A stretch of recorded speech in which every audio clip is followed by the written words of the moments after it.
So today I wanted to address the question of when we will try and conceive number 2.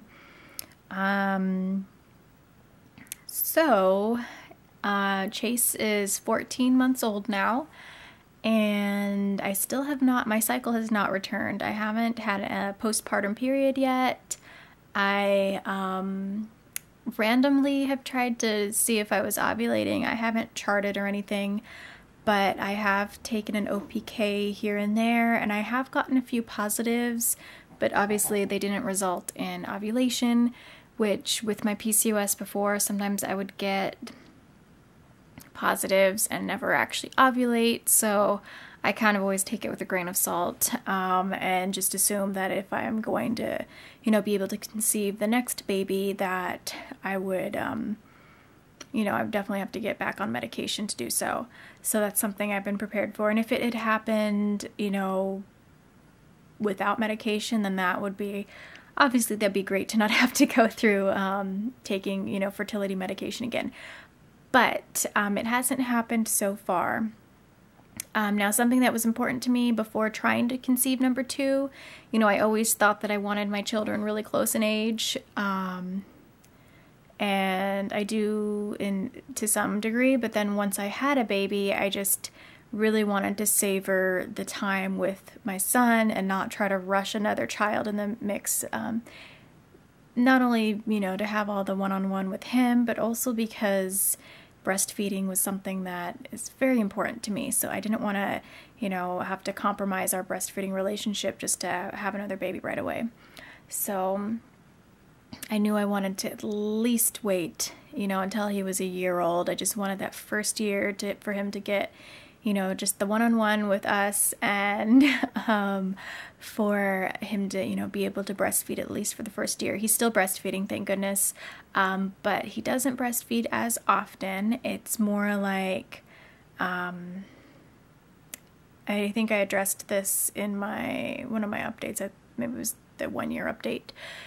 When he wakes up in the morning, when he goes down for his nap, when he goes to bed, so obviously nursing to sleep, waking up in the morning, and sometimes randomly he might nurse for not very long throughout the day, like mainly if maybe he just is acting fussy and, doesn't seem to be feeling well,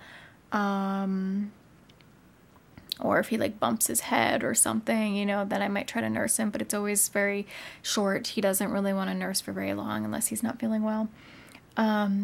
So breastfeeding, he's not breastfeeding as often, which was kind of important for me if I wanted to consider going back on fertility medication. Now, I did speak to a lactation consultant about Clomid because I've heard so many different things about Clomid, whether or not it's safe while you're breastfeeding, because like I said, Chase and his well-being was way more important to me than conceiving another child. I wanted to make sure he had the best start in life before I tried to, conceive him a sibling. So that was my number one concern, was his needs. So I spoke with a lactation consultant, and as far as Clomid is concerned, she told me that the only risk it poses is it can reduce your milk supply. So definitely not recommended for somebody who has a very small baby. But, and everybody's different. Sometimes people do get pregnant right away after having a kid, and, if that works for you, that's great. But it wasn't what I thought I wanted it actually until I had him. I just wanted to focus just on him, and I really wanted him to nurse as long as he possibly could without having, medication or anything like that, possibly make it more difficult for us to nurse. So because he's over a year now, and because he nurses so infrequently, I'm actually okay with Clomid. Now, I do need to talk to my doctor. I have an appointment next week to speak with my doctor about it. And as you guys know, I did have an ultrasound back in February just to look at everything. I had randomly had like some pains and stuff, and I just kind of wanted to just see what everything looked like after having a baby, and I didn't know what I was feeling, and I guess it was I don't know, maybe it was cysts clearing up. So if you guys didn't watch that, before conceiving Chase, I have PCOS, and both ovaries were completely covered in cysts. Like I'm talking 17 plus cysts on each ovary. So tons of, the whole stereotypical PCOS thing. Well, I went in for an ultrasound right before Chase turned a year. I think it was February, maybe it was March. Anyway, right before he turned a year, and then the nurse told me, she's like, oh no, you don't have any more cysts, your ovaries are clear. I'm like, okay. So I will be talking to my doctor next week to see, what he thinks may have caused it. If it was just from having a baby, I would like to say it's from changes in my diet, but I'll be honest, I was like good in January, and leading up into February, I was really good with that PCOS friendly diet, and then I kind of just fell off the bandwagon. And it was for numerous reasons. My birthday was an excuse, and then Valentine's Day was an excuse, and then Chase's birthday was an excuse, and his birthday party. So there's like a million reasons to always have an excuse to fall off your diet, and I took every single reason to fall off the diet, but I'm not too concerned. So as far as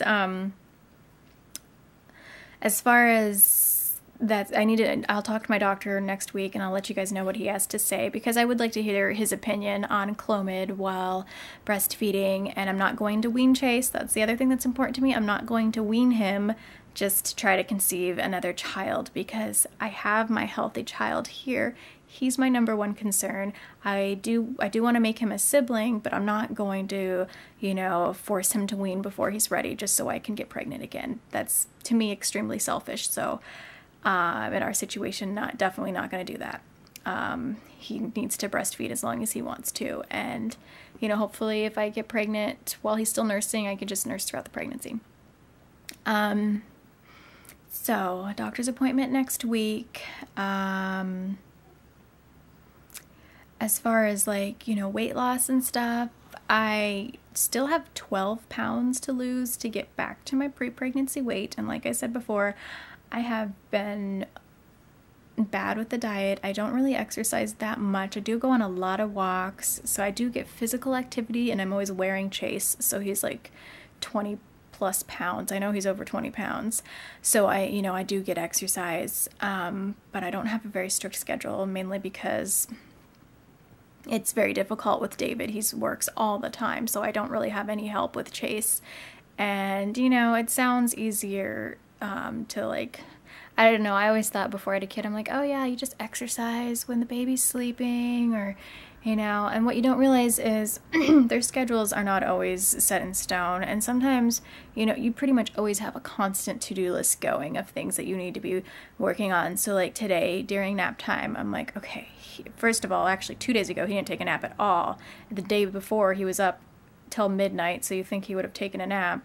He didn't take a nap at all, and then he didn't go to bed until 10, which isn't out of the ordinary, but for not having a nap and not going to bed till 10, yeah, I was wiped out. I had no breaks that day. So that was, the nap time is like my break to, honestly, a lot of times I just end up doing some dishes and mopping the floor. Nothing really exciting, or taking a shower, or today I braided my hair. Yay.